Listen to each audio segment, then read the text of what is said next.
हा व्हिडिओ गुढीपाडव्याच्या दिवशी सकाळ उठूनचा आहे, कारण गुढीपाडव्याच्या दिवशीचं पुरणपोळीचं थोडंसं पुरण राहिलं होतं. मग म्हटलं चला चटपटीत नाश्ता काय तर करूया, नाही तर राहिलं तर हे असंच खराब होऊन जायचं पुरण.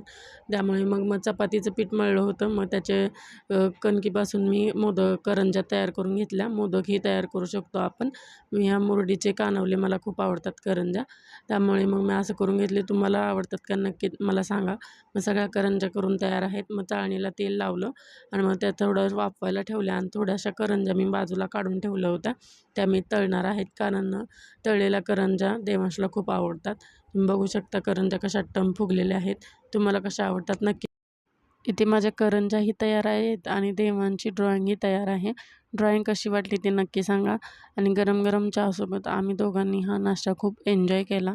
देवांशला खूप आवडला. तुम्ही बघू शकता. तुम्हाला हा व्हिडिओ आवडला तर नक्की लाईक, सबस्क्राईब आणि शेअर करा. Thank you for watching.